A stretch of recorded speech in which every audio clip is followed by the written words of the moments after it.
Buat teman-temanku, yang baru gabung, bisa cek di playlist untuk mendapatkan novel judul baru, yang kalian belum dengar. Bab 1184, datanglah ke konferensi Pers Hammer. Meskipun dia hanya bertemu Mei dan suaminya beberapa kali, Luke memiliki kesan yang sangat baik tentang mereka. Mei dan Ben adalah orang-orang yang tulus dan baik. Mengundang makan malam bukan hanya omong kosong. Belum lagi masih ada Peter kecil. Si kecil ini akan luar biasa di masa depan, tetapi masih terlalu muda sekarang.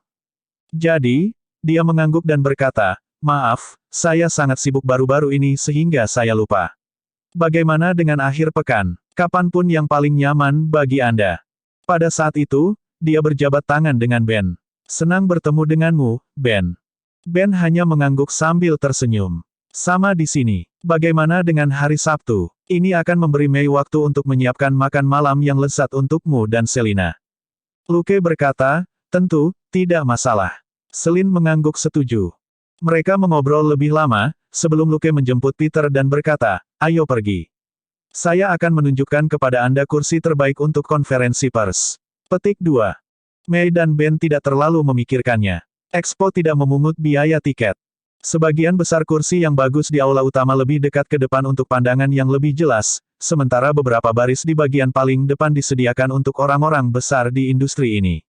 Itu tidak ada hubungannya dengan orang biasa seperti mereka, yang hanya di sini untuk menonton pertunjukan. Luke dan Selina masih muda dan bersemangat, memotong jalan melalui lautan manusia dan membawa mereka bertiga untuk berdiri di belakang kursi seharusnya tidak menjadi masalah. Luke tidak lupa bertanya kepada Ben dengan suara rendah, mengapa Peter mengatakan bahwa dia di sini untuk melihat Iron Man.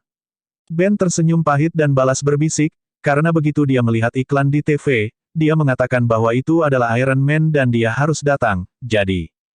Luke mengangguk simpatik. Anak-anak tidak bisa membedakan. Jika Peter kecil mengira apa yang ada di TV adalah Iron Man, maka memang begitu. Iron Man tidak dibuat oleh Hammer Industries. Maaf, Peter kecil hanya tahu satu Iron Man. Setelah itu, Luke mengajukan pertanyaan kedua. Bagaimana dengan Batman? Dia tidak suka Batman. Sebelum Ben bisa menjawab, suara kekanak-kanakan terdengar. "Batman, Batman." Lukas tersenyum pada Petrus. "Bukankah kamu paling suka Iron Man?" Peter kecil ragu-ragu sejenak, seolah-olah dia sedang mempertimbangkan masalah yang sulit. Sesaat kemudian, dia bertanya dengan suara rendah, "Ya, bisakah aku menyukai keduanya?" Luke dan Ben sama-sama tertawa dan berkata pada saat yang sama, "Tentu saja." Adapun mengapa Peter kecil mengenakan helm Iron Man, Luke merasa itu adalah warna yang lebih cocok untuk anak-anak. Lagi pula, hitam Batman terlalu dingin dan misterius. Itu tidak cocok untuk anak-anak. Itulah yang terjadi, Luke bergumam pada dirinya sendiri. Beberapa menit kemudian, Mei bertanya kepada Luke dengan cemas, "Apakah ini akan memengaruhi pekerjaanmu?" Sebelumnya, Selina menunjukkan lencananya dan menyatakan siapa dia, dan mereka diizinkan naik tangga layanan. Mereka secara bertahap naik lebih tinggi saat mereka bergerak maju. Kerumunan di depan sekarang berada di bawah mereka, dan tidak ada yang menghalangi pandangan mereka ke panggung. Mendengar kata-kata Mei, Luke menatap Ben dan menjelaskan sambil tersenyum, "Selina dan aku sedang tidak aktif saat ini, tapi kami ingin menonton konferensi pers. Ini seperti memiliki dua tim cadangan. Tidak ada bos NYPD yang akan menolak jika seseorang secara sukarela bekerja lembur secara gratis. Mereka terlalu sibuk." Mei dan Ben mengerti, bos mana yang tidak suka bawahan yang bekerja gratis. Saat mereka berbicara, mereka berempat mencapai platform kecil di lantai 2. Pagar pembatas terbuat dari baja dan kaca, tidak perlu khawatir Peter kecil akan jatuh. Luke dan Selina, di sisi lain, membentangkan tikar yang mereka pegang di peron. Semua orang duduk untuk mengamati panggung yang sedikit di bawah mereka. Mei hanya bisa tersenyum. "Kamu benar-benar siap." Penonton hanya bisa berdiri dan menonton konferensi pers. Pada akhirnya, Mei berbicara terlalu cepat.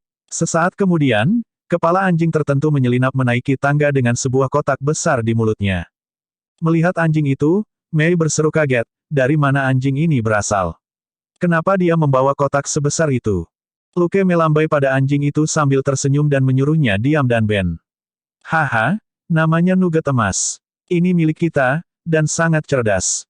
Pada saat itu, kepala anjing itu berlari dan dengan patuh merengek saat meletakkan kotak itu di depan Luke. Dia mengusap kepala anjing itu sambil tersenyum. Baiklah, aku tahu kamu yang terbaik. Pada saat itu, Peter kecil berhenti melihat ke depan dan mendekati anjing itu dengan rasa ingin tahu. Dia perlahan mengulurkan tangan untuk menyentuhnya. Anak anjing, itu anak anjing. Gold Nugget mendengus, tapi tidak berani mempermalukan anak itu. Iblis itu mengatakan bahwa ketika datang ke orang biasa yang tidak memiliki niat buruk, yang terbaik adalah bertindak sedikit cerdas dan tidak seperti manusia. Misalnya, tidak bisa menggunakan ekspresi merendahkan dan menghina di luar. Untunglah Peter tidak terlalu besar. Paling tidak, dia tidak menarik bulunya, tetapi hanya membelai dan mengobrol dengannya. Di sisi lain, Mei dan Ben tidak lagi memperhatikan interaksi keponakannya dengan Golden Retriever. Sebaliknya, mereka menatap kotak terbuka Luke dengan bingung. Itu penuh dengan makanan, dan Luke dan Selina mengeluarkan bungkusan itu satu persatu. Lukas hanya tersenyum. Selina dan aku sering berlarian, dan kami harus makan banyak setiap hari. Juga, kita tidak bisa hanya duduk dan tidak melakukan apa-apa saat menonton pertunjukan, kan? Mei dan Ben tersenyum pahit. Bukankah kita di sini hanya untuk menonton? Tidak, kami membawa 2 botol minuman setidaknya. Sesaat kemudian, Luke memanggil Peter kembali dan memberinya dorayaki. Cobalah. Peter menggigit dan berseri-seri. Sangat sulit bagi anak-anak untuk menahan godaan hal-hal manis. Hal-hal seperti dorayaki adalah makanan ringan yang enak untuk tua dan muda. Mereka berlima mengobrol dan tertawa sambil makan. Mereka telah menyiapkan piknik di konferensi Pers Hammer Corporation. Setelah Nugget emas melepaskan diri, Luke memberi isyarat agar Nugget itu keluar lagi. 5 menit kemudian, ia kembali dengan ransel besar. Luke mengeluarkan es anggur Kanada dan beberapa botol minuman dengan penuh gaya. Mei dan Ben benar-benar kehilangan kata-kata. Sesaat kemudian, Mei yang berpikiran terbukalah yang tersenyum dan berkata, "Baik. Sebenarnya, kita seharusnya tidak muncul malam ini, kan?" Dia memberi Luke dan Selina tatapan menggoda. Selina pura-pura tidak mendengarnya, sementara Luke yang berkulit tebal berkata tanpa kesadaran, "Kami terbiasa membawa makanan saat kami sibuk. Alkohol hanya karena kita tidak ada waktu." Piknik di lantai 2 resmi dimulai dengan minuman. Panggung menyala sebagai karakter utama untuk malam ini, Justin, secara resmi muncul. Terakhir kali, Tony jatuh dari langit di sini, dan ada sekelompok besar wanita cantik yang menari dan bernyanyi. Di panggung inilah Iron Man bertarung melawan Whiplash, dan pertarungan itu diambil alih oleh Batman. Bab 1185, Menari Jelek dan Perasaan Buruk. Layar yang telah terbelah menjadi beberapa bagian malam itu oleh Whiplash telah diganti dengan yang baru. Itu menunjukkan logo Hammer Industries alih-alih logo Stark Industries. Saat lampu berubah dan musik dimainkan, CEO Hammer Industries, Justin Hammer, menari dengan gayanya yang buruk ke atas panggung. Mei, yang sedang menyesap es anggurnya saat dia melihat ke panggung, meludahkannya pada Ben. Ben kehilangan kata-kata. Luke dan Selina kehilangan kata-kata. Mei sedikit bingung. "Oh, maaf, ini benar-benar, haha, aku tidak bisa menahannya." Selina dengan penuh perhatian memberi Mei seikat tisu untuk menyeka wajah Ben. Selina juga membantu menyeka anggur dari Mei dan berkata, "Sebenarnya, aku juga ingin tertawa, tetapi kamu memukuliku." Mei, yang sedang menyeka wajah suaminya, tersedak dan memuntahkan sisa anggur terakhir ke mulutnya. Ben tidak beruntung lagi. Ben kehilangan kata-kata. Luke dan Selina kehilangan kata-kata. Mei tidak tahu mengapa dia tiba-tiba merasa ingin tertawa. Mungkin karena gerakan tarian Justin yang buruk telah menyentuh saraf tawa, yang membuatnya tertawa lebih keras. Bahkan jika apa yang dikatakan Selina tidak lucu, Mei tidak bisa menahannya. Luke dan Ben saling memandang tanpa daya, tidak bisa berkata apa-apa. Mereka hanya merasa Justin memang lucu, tapi tidak sampai tertawa terbahak-bahak. Mereka hanya bisa menghela nafas pada perbedaan besar dalam apa yang membuat seorang wanita tertawa. Di atas panggung, Justin sudah membual tentang showcase barunya, prajurit Iron Man. Setelah gerakannya yang berlebihan, seperti pembawa acara yang menyambut kontestan ke atas panggung, lantai di sekitarnya terbuka dan 4 kelompok tentara logam bangkit, masing-masing mewakili operasi militer laut, darat dan udara serta marinir. Luke, yang sedang minum, berhenti dan mengerutkan kening. Apa itu tadi? Itu memang terlihat sedikit seperti Iron Man armor. Tidak heran Peter kecil mengatakan bahwa dia ada di sini untuk melihat Iron Man. Namun, jika dilihat lebih dekat, perbedaannya terlihat jelas. Hammer sedang berbicara tentang remote control tentara Iron Man. Jadi, Hal-hal ini bisa dikendalikan dari jarak jauh. Berpikir sejenak, Luke bangkit dan berjalan ke samping. Dia mengeluarkan ponsel palsunya dan mengirim pesan ke Tony melalui frekuensi khusus Batman. Apakah teknologimu bocor ke Hammer Industries? Tony menjawab kurang dari 5 detik kemudian.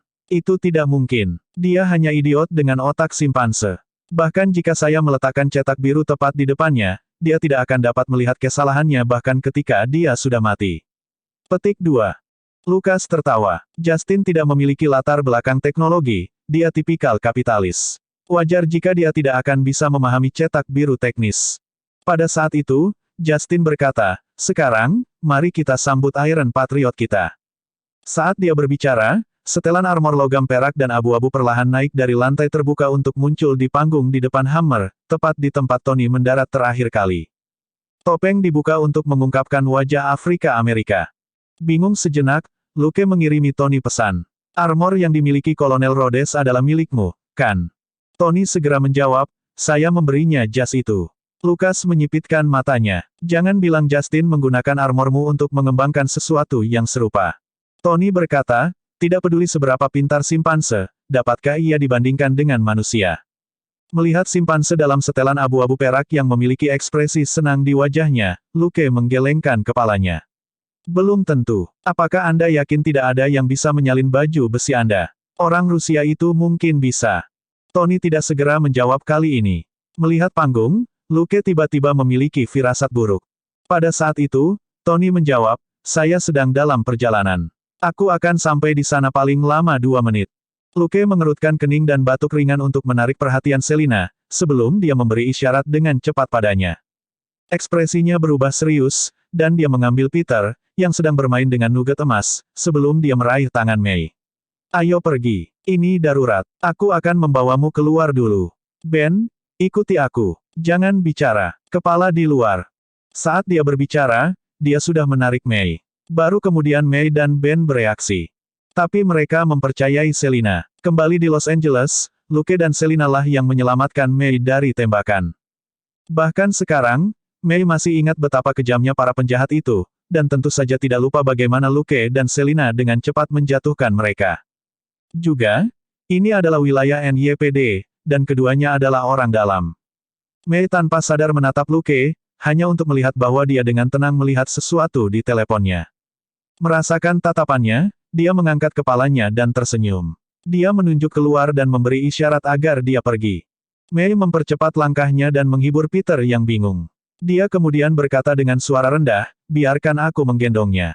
Bagaimana kalau kamu pergi dan membantu Luke?" Dia tidak ingin mereka menghalangi Selina melakukan pekerjaannya. Selina, bagaimanapun, tidak memberikan Peter padanya. Sebaliknya, dia meraih lengan Mei dan mulai berlari. "Aku hanya butuh 2 menit untuk mengeluarkanmu. Apakah kamu mengemudi?" "Iya, mobil kita ada di tempat parkir yang luas di luar venue," jawab Ben. Selina mengerutkan kening. Tempat parkirnya tidak kecil. Mungkin perlu beberapa saat untuk menemukan mobil di tengah malam. Dia berkata, "Saya akan membawa Anda ke restoran cepat saji 2 blok jauhnya. Lihat apakah Anda bisa mendapatkan taksi dari sana. Setelah kami memastikan pantai bersih di sini, saya akan menghubungi Anda lagi. Jangan kembali untuk mobilmu." Di sisi lain, Selina dengan cepat meninggalkan aula utama bersama keluarga Mei. Luke dengan cepat turun dan berkata kepada Gold Nugget, "Ikuti Selina, jangan tinggalkan dia." Gold Nugget mengerti bahwa Luke takut Selina akan terjebak dalam ledakan skala besar.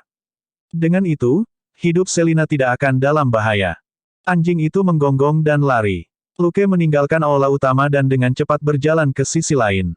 Pada saat itu, ada pesan lain dari Tony di telepon palsunya. "Seseorang menyelamatkan Ivan Vanko beberapa hari yang lalu. Itu mungkin Hammer. Saya menerima telepon dari Ivan di dekat venue. Dia ingin balas dendam." Melihat pesan ini, Luke menyadari firasat buruknya benar, memang ada yang salah dengan pihak Hammer. Dia segera mengirim pesan kembali. "Mengerti. Aku akan segera ke sana." Sang Taipan mungkin telah menyelidiki keberadaan Ivan dan mungkin sedang dalam perjalanan ke sini, jadi agak terlambat untuk menjawab. Luke tahu bahwa Taipan yang sombong ini tidak akan meminta bantuan Batman kecuali benar-benar diperlukan. Mengatakan bahwa Hammer lah yang telah menghancurkan Ivan adalah hal terbaik yang bisa dilakukan Tony. Memikirkan itu, Luke menghilang ke dalam kegelapan. Beberapa saat kemudian, bayangan transparan meluncur menuju ruang pameran utama. Previous. Bab 1186, istri pertamamu meninggalkan seseorang. Pada saat itu, Kolonel Rhodes dan para prajurit memberi hormat di atas panggung. Tepuk tangan yang awalnya berhamburan di bawah panggung akhirnya berubah menjadi antusias. Lagi pula, Kolonel Rhodes mengenakan setelan Iron Man Mark II. Demi Iron Man, sorakan itu bisa dimengerti. Beberapa dari mereka bahkan berteriak, "Iron Man, aku mencintaimu." Wajah Justin langsung menjadi gelap. Apa-apaan? Di mana para penjaga keamanan? Cepat dan seret penonton buta ini keluar. Dia mengutuk orang yang lewat ini dalam hati, tetapi masih tersenyum di permukaan saat dia mulai memperkenalkan prajurit besinya. Pada saat itu, Luke kembali ke ruang pameran dan segera menghubungi Selina. Setelah Anda mendapatkan Mei dan yang lainnya, cari di mana Justin aktif baru-baru ini. Itu akan menjadi tempat di mana prajurit besi dapat diproduksi dan baju besi logam dapat dimodifikasi. Mungkin saja Ivan bersembunyi di sana, bersiap untuk melakukan sesuatu yang besar. Ingatlah untuk membawa nugget emas bersamamu. Selina hanya menjawab dengan, "Oke," dan tidak mengatakan apa-apa lagi. Saat mereka berbicara, dua wanita bangkit dari kursi VIP di depan dan berjalan menuju pintu. Armor Luke secara otomatis memindai mereka, dan dia menyadari bahwa orang yang memimpin adalah Pepper. Satu langkah di belakangnya adalah asisten wanita yang sangat muda. Dia tidak tinggi, tapi dia mengenakan setelan bisnis hitam. Dia jelas seorang sekretaris. Sayang sekali bosnya seorang wanita, gumam Luke dalam hati, sebelum dia berhenti memperhatikannya. Pepper sedang berbicara di telepon, dan Luke bisa mendengar beberapa kata sporadis dengan gelombang suara dasarnya. Jelas bahwa Tony memikirkan istri pertamanya dan menyuruhnya lari. Ketika mereka mendekati pintu, Luke tidak bisa menahan diri untuk tidak melihat sekretaris itu lagi. Sekretaris itu tampak berusia sekitar 25 tahun, tetapi sebagian besar hanya riasan. Penampilannya yang sebenarnya adalah seorang berusia 20 tahun, dia tidak bisa menipu Luke dan banyak cara. Adapun wajah itu. Wajah beberapa orang melintas di benaknya, dan dia akhirnya mengerti. Dia sedikit mirip Elizabeth dan Ashley. Apakah mereka bersaudara? Secara teknis, sekretaris ini lebih seperti saudara perempuan Elizabeth, Ashley. Mereka setidaknya 80% serupa, tetapi Ashley masih siswa sekolah menengah dan memiliki wajah yang lebih muda. Elizabeth hanya 60% mirip dengan sekretaris, tetapi Luke mengenalnya lebih baik, itulah sebabnya sekretaris ini tampak akrab baginya. Pada saat itu, sekretaris merasakan sesuatu dan mendongak. Kemudian, dia membuang muka. Baru saja, rasanya seperti ada yang mengawasinya, tapi perasaan itu segera menghilang. Dia bertanya-tanya apakah itu semacam kamera pengintai saat dia berjalan keluar. Terkejut, Luke mengirim pesan lain ke Tony. Istri pertamamu pergi dengan sekretaris cantik, tingginya sekitar 1,6 meter. Apakah Anda melakukan pemeriksaan latar belakang padanya? Petik 2. Tony segera menjawab, dia adalah agen khusus yang bertanggung jawab untuk melindungi Pepper. Luke mengangkat alis, lalu berhenti mengkhawatirkan sekretaris ini dengan indera yang tajam. Setelah Paman Obaja membuat masalah, Taipan itu sangat ketat dalam menjalankan pemeriksaan latar belakang orang-orang di sekitarnya. Jika dia membiarkan wanita ini tinggal di sisi Pepper, dia seharusnya tidak menjadi masalah. Di sisi lain, Tony juga santai. Sekarang setelah Pepper pergi, kekhawatirannya bahkan berkurang. Meskipun Tony sendiri tidak mengatakan apa-apa, kepala arang juga telah pergi, jadi mereka memiliki peluang lebih baik untuk berurusan dengan Ivan. Dia tidak takut dia akan kalah, tetapi orang yang tidak bersalah akan ditarik ke dalam kekacauan jika Ivan menjadi gila. Setidaknya ada 1000 orang di aula utama. Memikirkan itu, jet meledak dengan api lagi saat Tony melakukan ledakan terakhir untuk mencapai tujuannya sesegera mungkin. Di atas panggung, Justin berbicara tanpa henti, seolah-olah dialah yang menciptakan prajurit besi dan patriot besi. Dia merasa bahwa dia akan berhasil. Dengan hal-hal ini, dia bisa dengan mudah mendapatkan pesanan besar. Lebih penting lagi, barang-barang ini murah. Tidak perlu orang untuk mengemudikannya sama sekali, jadi tidak perlu pengaturan pertahanan yang mahal. Setiap prajurit besi harganya kurang dari 10 juta, itu sempurna sebagai produk yang diproduksi secara massal. Apa yang ingin dilakukan Justin sebelumnya adalah membuat setelan logam, tetapi setelah mendengarkan Ivan, dia menemukan jawabannya. Apa yang sebenarnya dia inginkan bukanlah baju besi logam, tetapi senjata yang bisa setara dengannya. Seorang prajurit Iron Man pasti sampah di depan Iron Man, tapi lusinan dari mereka bersama-sama bisa melawan Iron Man, ini adalah keuntungan dalam jumlah. Bagaimanapun, lusinan prajurit besi harganya sama dengan satu setelan Iron Man, jadi mengapa tidak menggunakannya? Memikirkan pesanan yang akan dia dapatkan, dia senang, dia tidak mengambil risiko menghancurkan Ivan tanpa alasan. Itu adalah Departemen Pertahanan yang pertama kali mengirim intelijen ke lokasi tahanan. Tony tidak terlalu memikirkan Ivan, jadi dia hanya dijaga oleh penjaga biasa, begitulah cara Justin berhasil menyelamatkannya. Tetapi Justin merasa bahwa segalanya bergantung pada kekuatan dan ketegasannya sendiri, Iron Man ditakdirkan untuk menjadi batu loncatannya. Tiba-tiba, ada suara angin kencang, dan orang-orang di aula utama tanpa sadar melihat ke atas. Sosok emas dan merah jatuh dengan cepat dan melayang di atas panggung sejenak sebelum mendarat dengan ringan dengan satu lutut. Semua orang di ruang pameran terdiam sejenak, sebelum mereka bersorak. Manusia besi. Justin, yang sangat sombong beberapa saat yang lalu, memiliki ekspresi bingung di wajahnya saat dia menganga, tidak tahu harus berbuat apa.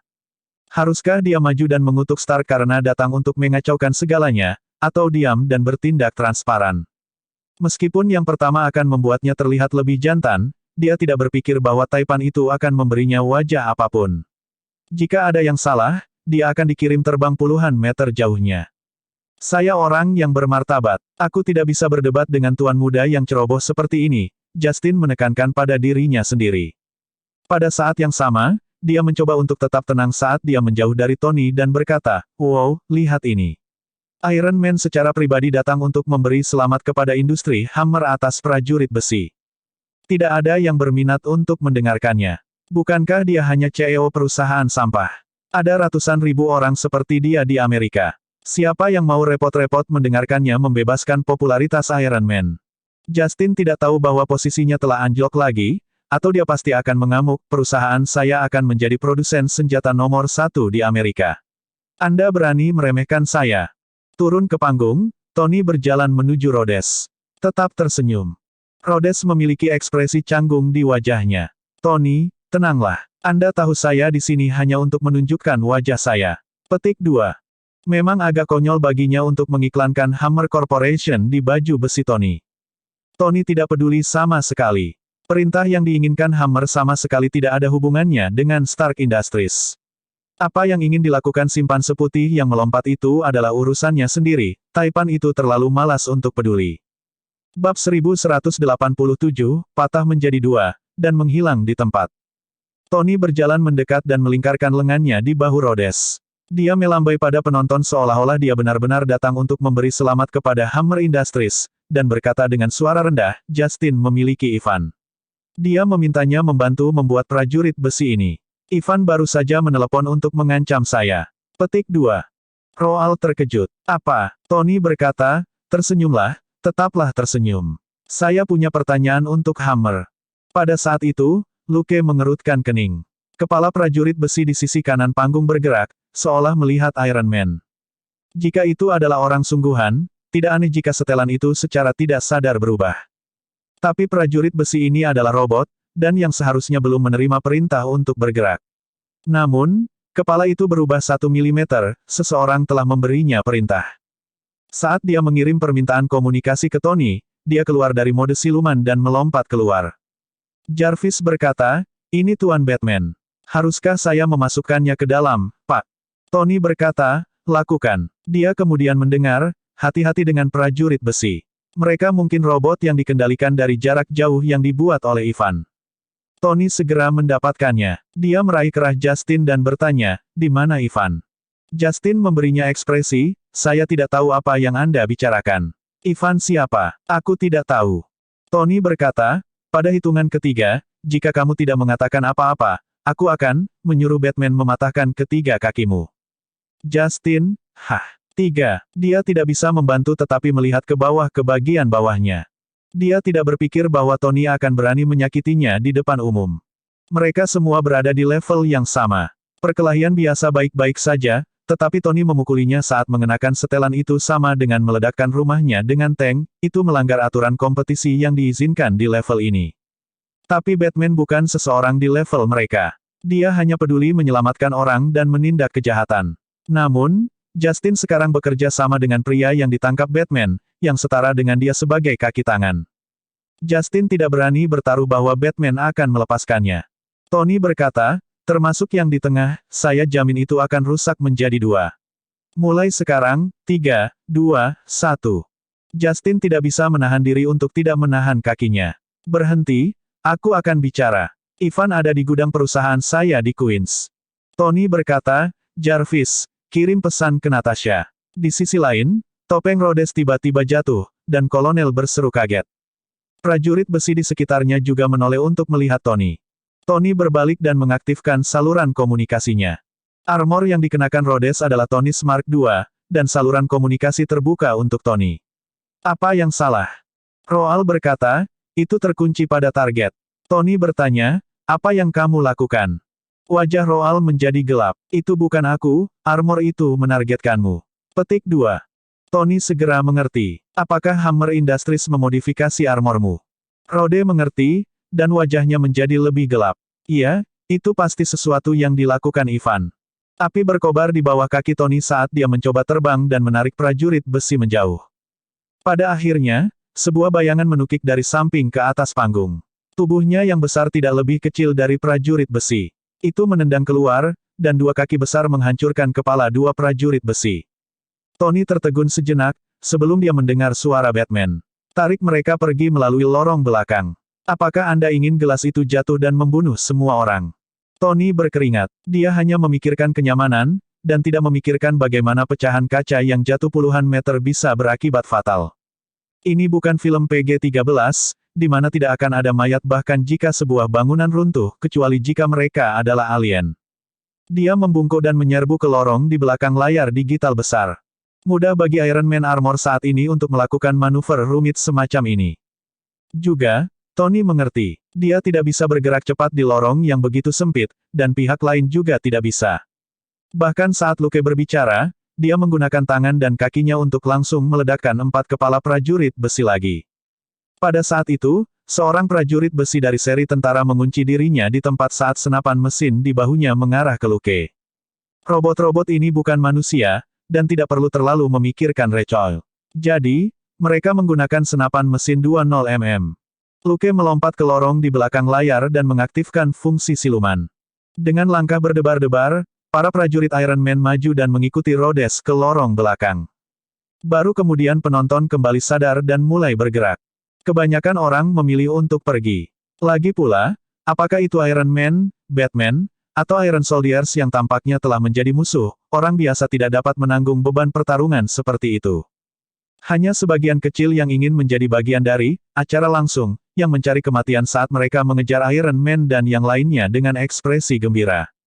Bahaya, mereka tidak takut. Bagaimanapun, Iron Man dan Batman akan melindungi mereka. Siapa tahu, ini bisa menjadi latihan. Sesaat kemudian, mereka mendapatkan apa yang mereka inginkan. Mereka melihat garis-garis api mengejar dan bertarung di langit malam di luar ruang pameran, dan sesekali, seorang prajurit besi akan ditembak jatuh saat jatuh ke tanah. Kelompok sembrono ini segera menyadari bahwa ini bukan latihan. Tapi jadi apa? Dalam hidup, menjadi, di tempat kejadian, masih merupakan hal yang paling penting. Jadi, mereka mengangkat kepala dan fokus pada pertempuran di langit malam. Orang yang paling depan seharusnya Iron Man, lalu, kemana Batman pergi? Semua reporter yang penuh perhatian memperhatikan hal ini, terutama paparazi profesional yang memiliki peralatan profesional. Mereka segera menyadari bahwa satu-satunya orang yang dapat mereka lihat adalah Iron Man, Iron Patriot, dan sekelompok kecil prajurit besi. Tapi tidak ada Batman. Armor hitam murni dan gaya spesial Batman jelas berbeda dari benda-benda yang terbang di sekitar ini. Mustahil untuk tidak bisa menjemputnya. Pada saat itu, Luke bersembunyi di bawah jembatan tidak jauh. Tony, aku sudah menemukan lokasi yang cocok. Ikuti rute yang telah saya tandai untuk Anda dan pancing mereka. Tony melihat rute di peta 3D. Apa kamu yakin? Luke berkata, kita harus menjaga yang bisa terbang, atau itu akan terlalu merepotkan. Tony setuju. Akan menjadi masalah besar jika prajurit besi dengan kemampuan terbang ini melakukan pembunuhan besar-besaran. Batman lah yang menyerahkan Ivan, yang berarti dia mempercayai Tony. Pada akhirnya, Tony kehilangan Ivan, yang menyebabkan kekacauan ini. Tony tidak berpikir Batman akan terlalu senang. Lebih penting lagi, dia harus menundukkan kepalanya ke charcoal head lagi. Sang Taipan, yang kepercayaan dirinya goyah, dengan tegas mengikuti rute penerbangan Batman dan memimpin sekelompok tentara angkatan udara di bawah jalan layang. Setelah menyapu ke arah tujuan yang ditandai oleh Batman, tanpa sadar dia melihat gambar bagian belakang melalui layar virtual. Selusin tentara di belakangnya tiba-tiba menghilang. Tony tercengang. WTF. Dia yakin bahwa mereka tidak menjadi tidak terlihat atau semacamnya. Mustahil bagi prajurit besi yang jelek ini untuk menjadi benar-benar tidak terlihat dalam sekejap, apalagi menyembunyikan panas dari api knalpot mereka. Jadi, bagaimana mereka bisa menghilang di tempat? Luke tidak akan memberikan penjelasan kepada Taipan itu. Dia hanya berkata, "Oke, cepat dan kembali ke venue. Orang-orang yang tidak bisa terbang sedang mengisi daya. Bersihkan mereka." Bab 1188, Sekretaris Kasar. Sementara mereka berdua bertarung dengan prajurit besi, Happy berjuang untuk mengalihkan pandangan dari kaca spion dan tidak memikirkan gemerisik di telinganya, tetapi dia masih bisa mencium aroma parfum wanita itu. Ini tidak kurang daripada penghinaan yang dia derita terakhir kali. Jadi, ketika dia memarkir mobil di depan cabang Hammers New York beberapa menit kemudian, wajahnya semerah hari dia dipermalukan. Tapi begitu dia keluar dari mobil, dia menatap Natasha dan bertanya, "Apa yang kamu kenakan? Tunggu, apakah kamu juga seorang pahlawan super?" Natasha telah berganti pakaian sekretaris dan menjadi seragam tempur hitam ketat yang menonjolkan lekuk tubuhnya dan wajahnya yang dingin. Happy merasa bahwa dia perlu menenangkan diri. Mengabaikannya, dia terus berjalan. Bagaimana kita akan masuk? Happy hanya bisa mengubah topik pembicaraan dan mengikutinya. Natasha terlalu malas untuk melihat si gendut. Melalui pintu depan.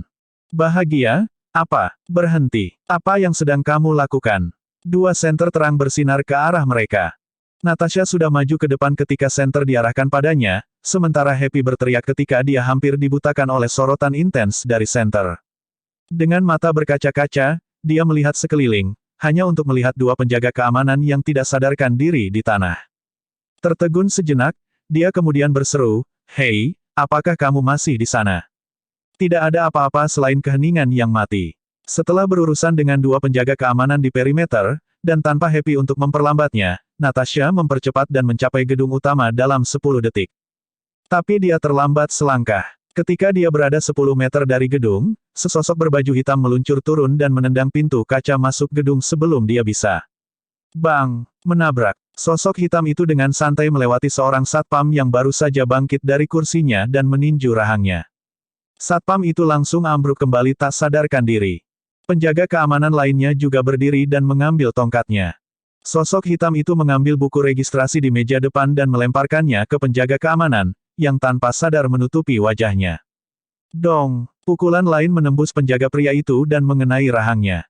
Penjaga keamanan jatuh terlentang, seolah-olah dia sedang menatap bintang-bintang. Pada saat itu, sosok hitam itu berbalik dan menatap Natasha, yang berlari melewati pintu.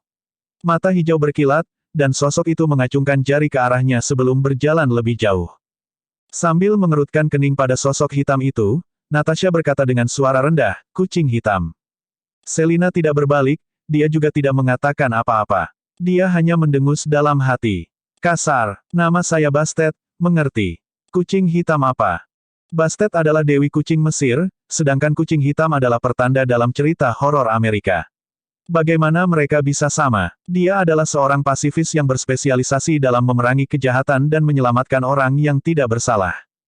Selina bergumam pada dirinya sendiri, "Jika bukan karena wajah cantikmu, aku akan mengikatmu dan menggantungmu di tiang bendera di luar." Dia terus bergerak maju. Baru saja, dia membutuhkan beberapa menit untuk mengantar keluarga Mei ke restoran cepat saji yang lebih jauh.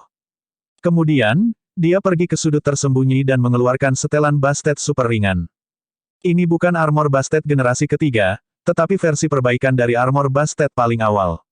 Peningkatan terbesar adalah sangat kecil dan portabel, seperti laptop yang sangat tebal. Dia hanya perlu berdiri dalam posisi yang telah ditentukan, dan selesai dalam 5 detik. Dia kemudian naik ke atap dan mengaktifkan fungsi cape gliding sebelum menuju lokasi yang dikirim Luke kepadanya, gudang cabang Hammers New York. Selina telah menurunkan Mei dan keluarganya ke arah yang berlawanan dari cabang perusahaan, dan dia harus mencari tempat yang cocok setelah itu, jadi Natasha, yang memiliki Happy sebagai pengemudi, tiba lebih cepat. Tapi Selina telah meluncur dari samping sementara Natasha memukuli dua penjaga keamanan, dan tetap satu langkah di depan. Ketika Natasha berlari ke lorong, dia melihat tim penjaga keamanan menyerang Selina dengan tongkat mereka. Mereka tidak punya senjata. Hammer Industries tidak sebagus Stark Industries, dan keamanannya buruk. Atau lebih tepatnya, Hammer Industries enggan mendukung sejumlah besar senjata untuk penjaga keamanannya. Jadi, hanya beberapa penjaga keamanan di sini yang memiliki senjata, dan mereka tidak bertugas di sini. Bagaimanapun, penjaga keamanan ini tidak ragu untuk mengacungkan tongkat mereka. Bagaimanapun, Selina telah menerobos masuk ke Hammer Industries dan melumpuhkan penjaga keamanan di pintu masuk. Tapi Selina bersikap lunak pada mereka. Orang-orang ini bukan orang jahat. Mereka hanya penjaga keamanan. Hammer Industries tidak terlibat dalam eksperimen manusia, jadi penjaga keamanan ini secara alami tidak dapat dianggap sebagai kaki tangan. Memikirkan itu, dia melemparkan anak panah tali dari pinggangnya, mengikat kedua penjaga keamanan di bagian paling depan. Dia bergegas ke depan dan meraih kepala panah dari tali di sekitar dua penjaga keamanan. Anak panah tali dirancang untuk mengikat lawan yang lemah, sehingga kepala tidak tajam, dan mereka dapat ditangani dengan lebih kuat. Dia mengangkat kakinya dan menendang wajah penjaga keamanan ketiga. Saat dia berlutut, tali melilit tubuh bagian atasnya. Selina memiringkan kepalanya dan melangkah keluar dari jalan penjaga keamanan keempat dan meraih bahunya, dan tali itu melingkari lengannya. Dia membungkuk dan berguling, dan tali melewati kaki penjaga keamanan kelima. Dia kemudian berdiri dan menarik. Wajah penjaga keamanan itu menjadi merah dan kemudian putih. Dia hanya bisa terkesiap, teriakannya tertahan di tenggorokan. Ketakutan, pengawal keenam berbalik dan mencoba lari, tetapi tali melilit kepalanya untuk menariknya kembali. Pada saat Natasha menyusul, satu-satunya yang dilihatnya adalah 6 penjaga keamanan diikat dalam bungkusan dan berteriak dengan sedih. Jika ada yang memberontak, petugas keamanan yang persendian atau bagian rentannya terikat akan berteriak kesakitan. Mereka yang masih bisa berjuang tidak berani lagi. Jika mereka membunuh atau melumpuhkan rekan-rekan mereka, mereka pasti akan berada dalam masalah. Lagi pula, mereka hanya diikat sekarang, dan tidak dibunuh. Para penyusup tidak berniat membunuh mereka. Jika mereka membunuh rekan mereka sendiri, siapa yang akan disalahkan? Selina mengambil semprotan merica dari seorang penjaga keamanan dan melangkah maju. Natalie mau tidak mau bertanya, apakah Batman mengirimmu? Selina mengangkat tangannya saat dia berjalan. Dua penjaga keamanan bergegas keluar dari koridor samping dan langsung ke garis tembak. Itu adalah dua tembakan tepat-tepat di mata mereka. Meski hanya sedikit, kedua satpam itu menjerit dan terjatuh. Bab 1189, Ivan kurang integritas, dan Batman menyelamatkan Amerika sekali lagi. Apakah Tony memintamu untuk datang? Selina bertanya dengan santai. Natasha kehilangan kata-kata. Ada banyak cara untuk menjawabnya, dia punya dan tidak, tetapi makna di balik jawaban ini jelas. Jika Natasha tidak mengatakan apa-apa, mengapa Selina? Hanya karena dia memiliki dada yang berkembang dengan baik. Tetapi melihat pakaian pihak lain yang juga sangat ketat, Natasha merasa tidak memiliki banyak keuntungan dalam aspek itu. Belum lagi kaki pihak lain lebih panjang dari miliknya, kaki Natasha sendiri berhenti di betis pihak lain. Itu tidak logis. Bagaimana mungkin seorang wanita memiliki dada yang berkembang dengan baik dan kaki yang begitu panjang? Tidak hanya itu, dia juga sangat pandai bertarung. Natasha tidak yakin dia bisa mengalahkannya. Mengapa Anda seorang pahlawan super? Bukankah lebih baik bagi Anda untuk menjadi supermodel? Agen wanita muda itu tidak bisa membantu tetapi memanggang pihak lain di dalam hatinya. Untung Selina tidak tahu apa yang dia pikirkan, atau dia akan tertawa terbahak-bahak. Setelan ini bisa mengubah tubuh seseorang, dan fungsi terbesarnya adalah menambah tinggi badan. Dia sekarang lebih dari 7 cm lebih tinggi dari dia sebenarnya, dan tingginya hampir 1,85 meter. 4 cm telah ditambahkan ke betis, dan 3 cm telah ditambahkan ke helm untuk membuat kesalahan visual. Pada akhirnya, metode perubahan bentuk paling sederhana Luke menghantam hati seorang agen wanita muda tertentu, dan mengingatkannya akan kekurangan terbesarnya. Tapi agen wanita ini bukanlah seseorang yang mudah putus asa. Saat dia mengikuti Selina, dia mengajukan pertanyaan sesekali. Pada akhirnya, dia sangat tertekan. Selina nyaris tidak memberinya tanggapan. Dia hanya menurunkan penjaga keamanan yang menyerangnya saat dia bergerak maju. Itulah aturan keamanan yang telah ditetapkan Luke. Mereka hanya perlu bereaksi dalam gerakan mereka, seperti bergerak maju, mundur, dan menghindar, dan tidak menjawab semua pertanyaan. Sistem pintar setelan itu berkedip merah sesekali untuk mengingatkan Selina agar tidak menjawab pertanyaan tertentu. Jika dia hanya mengandalkan dirinya sendiri, dia mungkin secara tidak sengaja membiarkan Natasha, agen veteran muda ini, untuk mengambil beberapa informasi. Bahkan jika tidak menjadi masalah jika potongan informasi bocor, seperti kata pepatah, lubang semut dapat menyebabkan runtuhnya tanggul besar. Seseorang yang didekati oleh agen veteran seperti Natasha terkadang merasa malu karena tidak mau menjawab pertanyaannya. Oleh karena itu, mereka mungkin juga tetap diam dari awal. Berkat Selina, kedua gadis itu mencapai lab dalam waktu kurang dari 3 menit. Inilah yang ditanyakan Natasha kepada dua penjaga keamanan sebelumnya, dan dapat dianggap sebagai kontribusinya dalam operasi ini. Namun, pada akhirnya, ruangan ini kosong. Natasha membungkuk di atas meja dan melihat data di atasnya. Dia dengan cepat berkata, ini adalah program yang digunakan Ivan untuk mengendalikan baju besi Rhodes dan prajurit besi. Selina tidak mengatakan apa-apa karena dia benar-benar tidak mengerti. Natasha meraih keyboard di bawah meja. Setelah meraba-raba, dia menundukkan kepalanya karena terkejut, hanya untuk melihat bahwa tidak ada apa-apa. Baru kemudian dia menyadari bahwa tidak ada mouse komputer. WTF. Bahkan seseorang setenang dia tidak bisa menahan kutukan. Ivan ini benar-benar tidak memiliki integritas. Tidak hanya dia berlari, dia bahkan membawa keyboard dan mouse bersamanya. Tidak punya pilihan, dia hanya bisa mencari kamar dengan cepat. Dia tidak bisa membantu tetapi mengutuk lagi. Sial, apakah itu satu-satunya set di sini? Apakah orang ini gila? Apakah Hammer Industries miskin? Mereka bahkan tidak memiliki keyboard tambahan. Dia dengan cepat berdiri. Benar-benar tidak ada keyboard cadangan di ruangan itu, dan dia berencana untuk mencari di kamar sebelah. Dia tidak percaya bahwa Ivan punya begitu banyak waktu di tangannya sehingga dia akan membongkar semua keyboard di gudang. Sebenarnya, dia tidak terlalu menganggur, dan memang ada keyboard di sebelahnya. Tapi ketika Natasha berbalik untuk melihat Selina, yang tidak bergerak sama sekali, dia melihat sesuatu yang tidak biasa. Sepertinya, ada garis logam hitam yang terbentang dari tangannya ke bagian belakang komputer utama. Merasakan tatapannya, Selina mengangguk padanya dan berkata, aku telah membatalkan program kontrol. Sekarang baik-baik saja. Natasha kehilangan kata-kata. Tidak bisakah Anda memberi saya peringatan terlebih dahulu? Sebenarnya, Selina telah sepenuhnya mengandalkan program pintar armor itu. Itu adalah program pintar yang telah memecahkan dan memodifikasi program kontrol, bukan dia.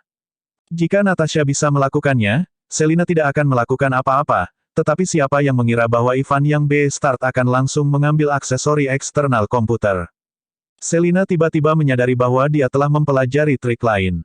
Di masa depan, dia bisa mengambil beberapa hal, seperti setir orang jahat, lubang kunci, kertas toilet, dan sebagainya, dan duduk dan menikmati pertunjukan.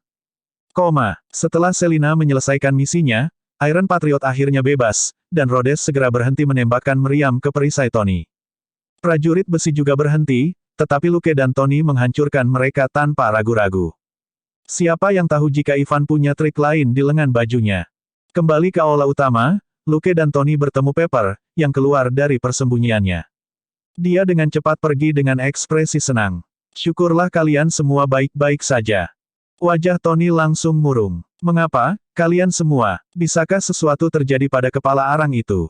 Pada saat itu, perintah penghancuran diri tersembunyi untuk prajurit besi yang kepalanya diledakkan oleh Luke diaktifkan, dan mereka meledak di tempat. Dengan serangkaian dentuman keras, kaca di ruang pameran utama hancur berkeping-keping dan berserakan di mana-mana. Seorang prajurit besi yang tidak rusak parah juga meledak tidak jauh dari 3 orang di ruang pameran. Hampir saat ledakan terjadi, Luke merasakan ada yang tidak beres. Sosoknya melintas saat dia berdiri di antara Pepper dan Iron Soldier. Jubahnya langsung terbentang dan mengeras untuk menutupi Pepper. Ledakan. Pada saat yang sama, Pepper merasa semuanya tiba-tiba menjadi gelap. 2 detik kemudian, kegelapan di sekelilingnya memudar lagi, dan langit New York yang suram mulai terlihat. Dia bingung. Apa yang terjadi? Pada akhirnya, kecepatan reaksi Tony tidak bisa dibandingkan dengan indera Luke yang luar biasa, dan performa Jarvis saat ini tidak sebaik di masa depan. Ketika ledakan terjadi, Taipan secara alami lebih lambat, dan Luke menyelamatkan gadis itu dalam kesulitan. Melihat Pepper, yang muncul dari balik jubah, Taipan itu bersyukur, tetapi juga merasa jengkel. Dia hampir terbunuh. Betapa cerobohnya dia. Dia akan mengatakan sesuatu, ketika Luke tiba-tiba berbalik dan berseru, dia benar-benar masih berani muncul. Tony menoleh dan wajahnya menjadi gelap. Biarkan aku melawannya 1 lawan 1 kali ini. Lihat aku memukulinya sampai dia memanggilku ayah. Luke kehilangan kata-kata. Ivan bilang ayahmu yang membunuhnya, bahkan jika dia menghancurkan dirinya sendiri di tempat, dia tidak akan pernah memanggilmu ayah, oke. Terlepas dari ejekannya, Luke terlalu malas untuk berbicara omong kosong. Dia hanya mengambil paper dan berkata, aku akan membawanya lebih jauh, kalau Ivan menangkap dan menggunakannya untuk mengancammu. Melihat Luke kabur dengan wanitanya, Tony tidak bisa menahan diri untuk tidak mengutuk. Tapi apa yang bisa dia lakukan? Dengan mengatakan itu, kepala Arang secara alami tahu tentang hubungannya dengan Pepper, mustahil bagi Batman untuk mencoba dan mencurinya.